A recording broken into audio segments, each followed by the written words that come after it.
Antes de entrar nesse texto, eu quero ler para vocês dois artigos que eu acabo de enviar para o Diário do Comércio, que dão uma ideia para vocês do estado mental que estão os nossos professores universitários, que sempre quando você imagina que está ruim, não há nada que esteja tão ruim que não possa piorar mais um pouco. A coisa está virando um negócio de calamidade, mano. Calamidade, assim, coisa séria. Até a Leila acabou de. Eu acabei de dizer uma coisa aqui. A Leila depois no Facebook dela, que hoje em dia o sujeito fala da espécie humana e ele não sabe que isso inclui ele mesmo. Né? Não estou brincando, as pessoas raciocinam realmente assim.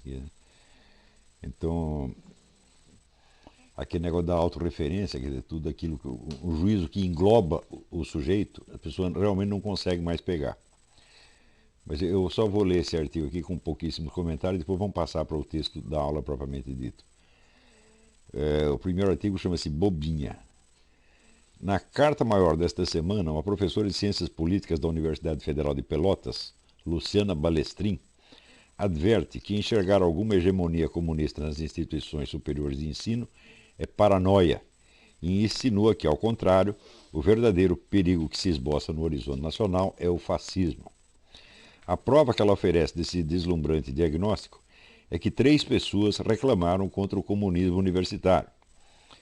Firmemente disposta a dizer qualquer coisa contra essas 3 minguadas vozes, ela as acusa ao mesmo tempo de provir de um gueto e de obter grande repercussão na mídia. É notório que, entre os estudantes universitários brasileiros, 4 em cada 10 são analfabetos funcionais. Temo que entre os professores da área de humanas essa proporção seja de 9 para 10. A professora Balestrin é mais um exemplo para a minha coleção. Ela fracassa tão miseravelmente em compreender os significados das palavras que emprega, que no seu caso o adjetivo funcional é quase um eufemismo. Isso não é analfabeto funcional, é analfabeto stricto sensu. Desde logo, se os direitistas vivem num gueto, quem os colocou lá? Enclausuraram-se por vontade própria ou foram expelidos da mídia, das cátedras e de todos os ambientes de cultura superior pela política avassaladora de ocupação de espaços que a esquerda aí pratica desde há mais de meio século. Um gueto, por definição, não é um hotel onde a minoria se hospede voluntariamente para desfrutar os prazeres de uma vida sombria, fechada e opressiva, sem perspectivas de participação na sociedade maior. É uma criação da maioria dominante, um instrumento de exclusão usado para neutralizar ou eliminar as presenças inconvenientes. A maior prova de que o esquerdismo domina o espaço é que a direita vive num gueto. É ela mesma que está dizendo isso. Né? Ao acusá-la precisamente disso, essa porta-voz do esquerdismo oficial só dá testemunho contra si própria. Com igual destreza, ela maneja a segunda acusação, a de que as 3 vozes obtiveram grande repercussão na mídia. Que grande repercussão? Alguma delas foi manchete de um jornal, foi alardeada no horário 9 da Globo, deu ocasião a uma série infindável de reportagens, congressos de intelectuais e debates no parlamento, como acontece com qualquer denúncia de crimes da ditadura ocorridos 50 anos atrás. Nada disso. Foram apenas noticiados aqui e ali, discretamente, num tom de desprezo e chacota. Mas para a professora Balestrin, mesmo isso já é excessivo. Ela nem percebe que ao protestar que 3 direitistas saíram do gueto, ela os está mandando de volta para lá.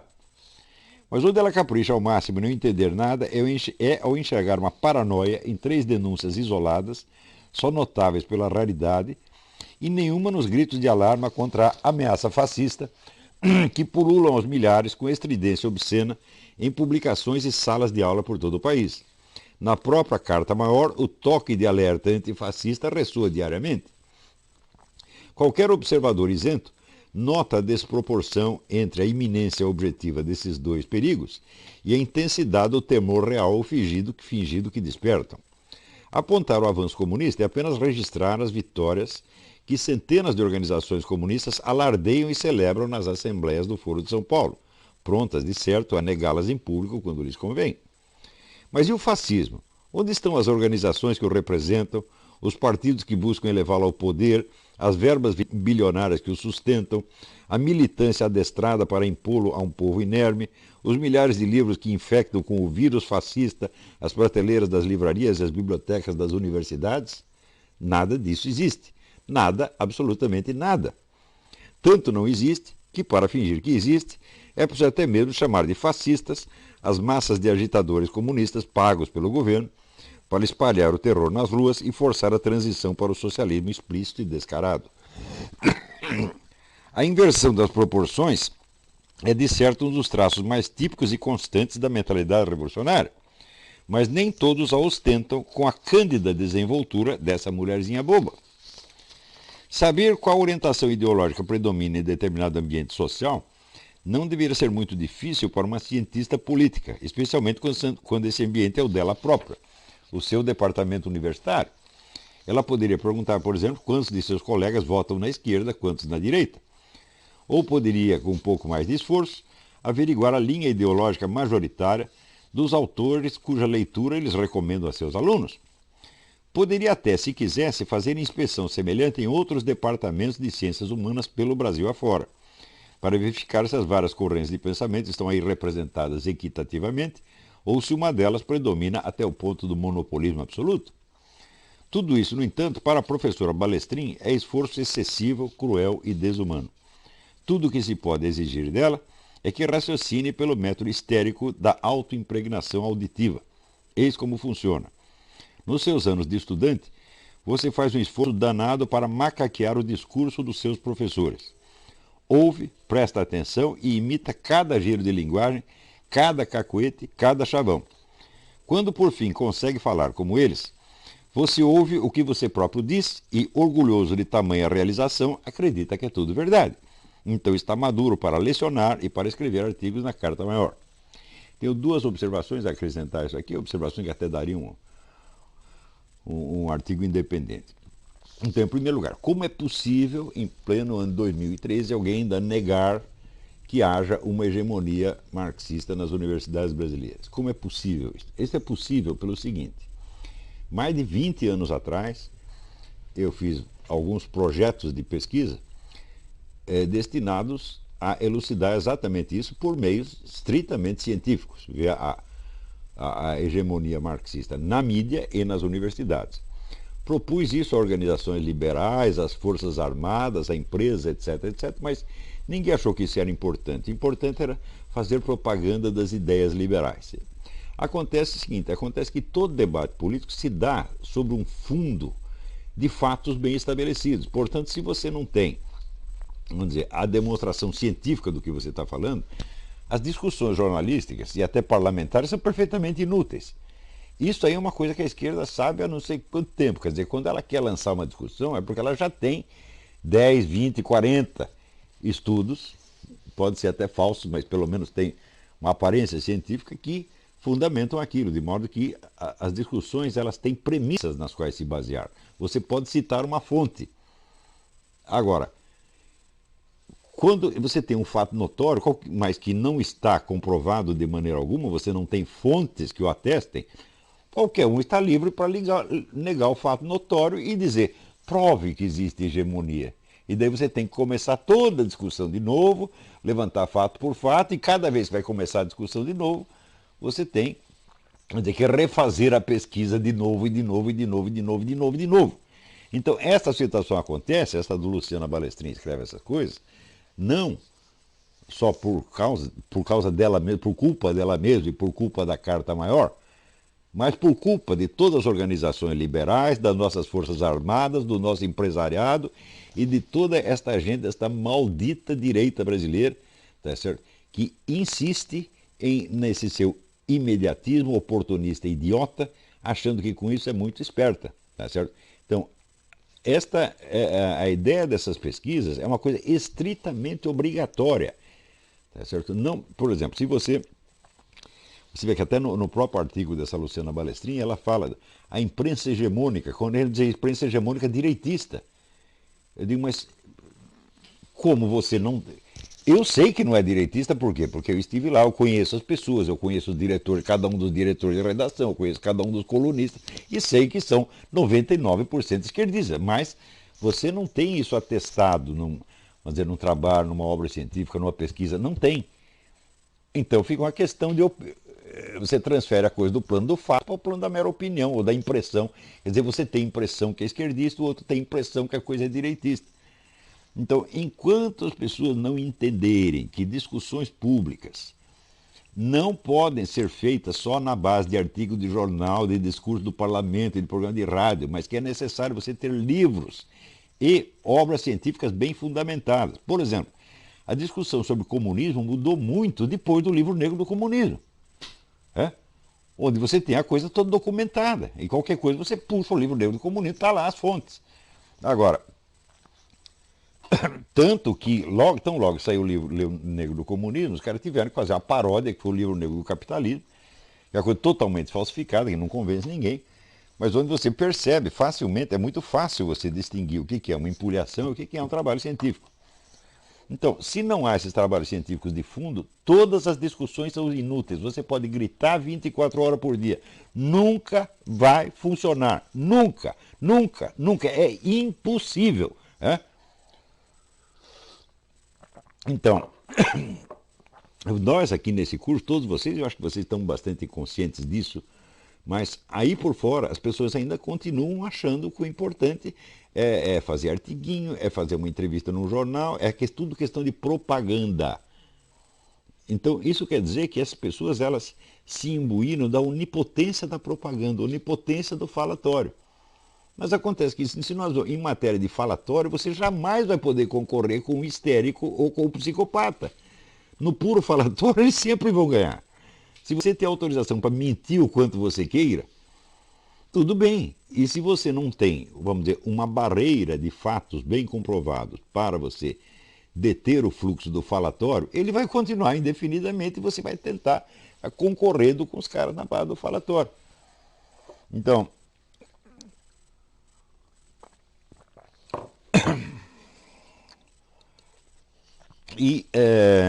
em segundo lugar, esta coisa que eu resumi aqui com o método autoimpregnação auditiva, aqui parece uma brincadeira, parece que eu estou fazendo uma piada, mas este é outro ponto que pode e deve ser estudado e comprovado cientificamente. A educação universitária nas áreas de ciências humanas consiste apenas em impregnação de linguagem. Como dizia, né, o Richard Rorty, o que nós temos que fazer é imbuir, incutir o nosso linguajar na cabeça das pessoas. O Kaomi diz que é este o problema. E ele disse isso já na década de 70, 80. E isto hoje está institucionalizado no Brasil. Você vê que existe uma certa homogeneidade de estilo em tudo que esse pessoal das ciências humanas escreve. Uns melhor, uns de maneira melhor, outros pior.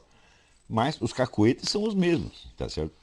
E a impregnação desses cacoetes, quando você entra na universidade, o rapaz sai, vamos dizer, de um ambiente de classe média, pobre, né, isolado, sem perspectivas culturais, e ele entra na universidade, e aquilo para ele é o universo da grande cultura. Quer dizer, ele sofreu um upgrade formidável, os horizontes dele se ampliaram. E ele quer participar daquilo, ele quer sentir que ele é um participante. Qual é o método de sentir? É você aprender a falar como as pessoas. E nisto consiste todo o aprendizado deles. E eu acredito que isso é possível de ser demonstrado cientificamente por pesquisas linguísticas. Agora, eu pergunto o que esse pessoal conservador, liberal, está esperando? Então,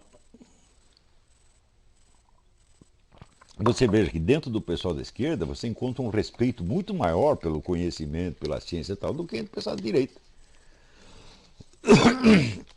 Quer dizer, no direito predomina esse pragmatismo idiota, esse pragmatismo imbecil que é característico do Brasil. Quer dizer, nós não precisamos estudar, não precisamos ver nada, a linguagem só serve para fins de propaganda. Então,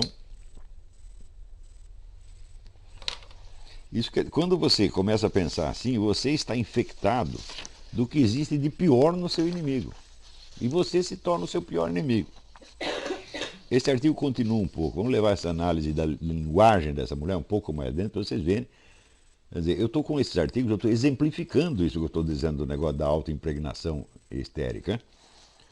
O segundo artigo chama-se O Nariz do Viking.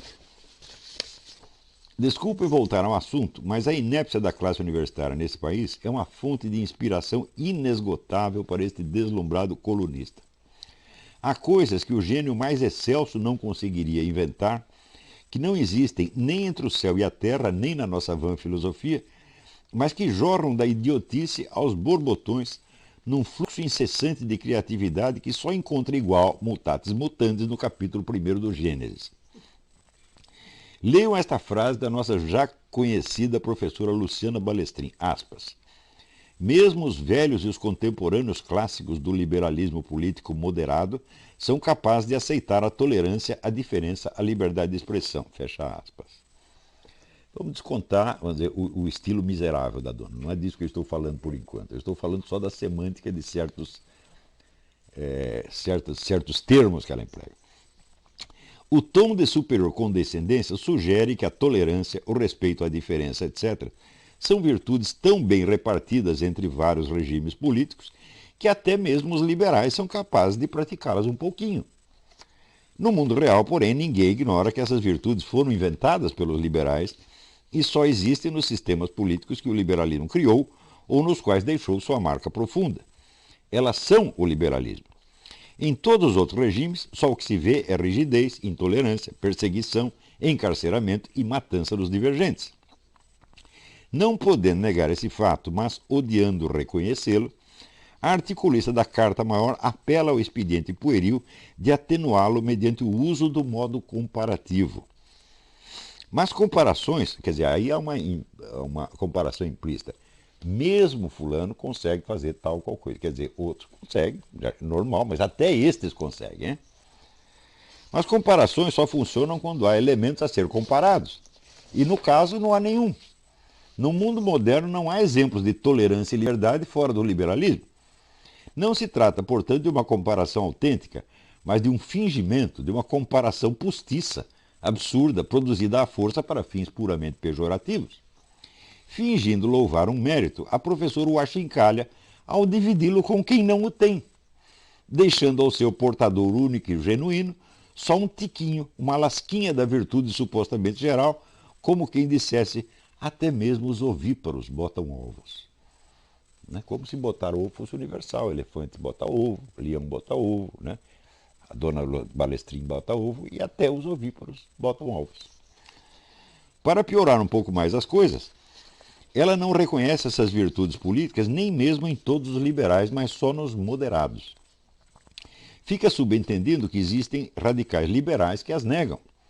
Mas a única facção radical que existe nas hostes liberais é o libertarianismo, que em vez de negar a tolerância e a liberdade, as amplia até à demência. Se alguém entre os liberais aceita moderá-las em vista de outras considerações, são precisamente os moderados. Vem mais, aspas. Seria um tanto contraproducente esboçar nestas linhas, ela escreve nessas linhas, né? Mas quais linhas? É aquela que ela está escrevendo, portanto tem que ser nestas e não nessas, né? Eu ia falar de um outro artigo que você escreveu, nesse artigo eu disse tal coisa. Agora, se estou falando do próprio artigo, então é neste. Nem isso a mulher sabe. Hein? Isso aqui, no tempo que eu estava no ginásio, isso aqui produziu um zero. Né? Seria um tanto contraproducente esboçar nessas linhas argumentos e razões que tentem comprovar que o Brasil não é governado por comunistas e que a universidade brasileira não está intoxicada pelo marxismo. Fecha aspas. Se ela dissesse que esboçar esses argumentos é desnecessário, entenderíamos que, na sua opinião, são pontos pacíficos, fatos notórios que nem é preciso provar. É obviamente isso o que ela deseja que o leitor acredite. Mas, ao escolher a palavra com que vai dizê-lo, ela se trai e diz o inverso. Reiterar a demonstração do óbvio pode ser desnecessário, tedioso, supérfluo, contraproducente, nunca. Uma demonstração é contraproducente quando, em vez de dar o resultado esperado, produz o seu oposto. E no esforço de repetir a pretensa certeza adquirida, acaba por demoli-la. A professora sabe que é precisamente isso que aconteceria se ela tentasse provar a inexistência da hegemonia marxista nas nossas universidades, pela simples razão de que essa hegemonia é um fato. Em tão constrangedora circunstância, ela tenta fazer o leitor engolir como verdade notória e arquiprovada algo que ao mesmo tempo ela confessa não poder provar de maneira alguma. Tentando ser esperta, só prova mesmo que é uma boboca. Numa das tiras de Agar o Horrível, o robusto viking encontra seu amigo magrinho, cujo nome esqueci, esmurrando vigorosamente o próprio nariz. Que raio de coisa é essa? Pergunta o chefe. E o outro, todo orgulhoso. Um guerreiro precisa vencer-se a si mesmo. A professora Balestrin estudou nessa escola. completando, aspas, da mesma maneira estéril, argumentar, a frase está horrivelmente construída, quer dizer que da mesma maneira é estéril, né? Argumentar que o eurocentrismo, o colonialismo e o progresso moderno não são completamente afastados do marxismo e que justamente por isso ele encontra resistência nos movimentos decoloniais latino-americanos. Fecha aspas. Não liguem para a palavra decoloniais. É um neologismo pedantíssimo com que alguns intelectuais anticolonialistas de Nova York insinuam que ainda são colonizados, coitadinhos. O que o professor está dizendo é que eles se irritam com os parágrafos em que Marx reconhece o papel positivo do colonialismo europeu no desenvolvimento das forças produtivas. Mas ver nessa ranhetice de detalhe uma resistência ao marxismo é como dizer que Lenin resistiu ao marxismo quando achou que podia fazer a revolução com meia dúzia de intelectuais em vez de esperar pelo proletariado. Não faz o menor sentido ressaltar a, aspas, importância das várias correntes do marxismo, do vulgar e ortodoxo para o crítico arejado, fecha aspas, ela quis dizer até o crítico arejado, fecha aspas, e depois imaginar que as diferenças que as separam sejam resistências ao marxismo. Todas essas divergências e uma infinidade de outras brotam dentro de um marco conceitual que permanece estritamente marxista. Cada vez que os comunistas divergem uns dos outros, isso é explicado dentro do movimento como uma prova da sua pujança e riqueza de perspectivas, e fora como uma prova de que o comunismo acabou e de que preocupar-se com ele é paranoia. A professora Balestrin pensa que pode fazer as duas coisas de uma vez, por isso mesmo acaba não fazendo nenhuma nem a outra. Eu não acredito que ela seja capaz de compreender esta análise que eu estou fazendo aqui.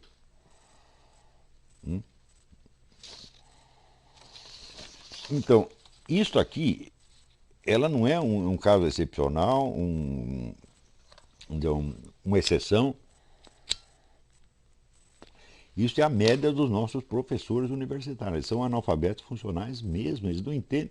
Ó, no tempo do imbecil coletivo, os caras não entendiam o que eu escrevia. Agora eles já não entendem o que eles mesmos escrevem. Esse foi um progresso extraordinário. E eu realmente não compreendo como os alunos aceitam esta coisa. E tem até um certo temor reverencial perante o professor. Você vê, na minha geração ninguém respeitava o professor, né?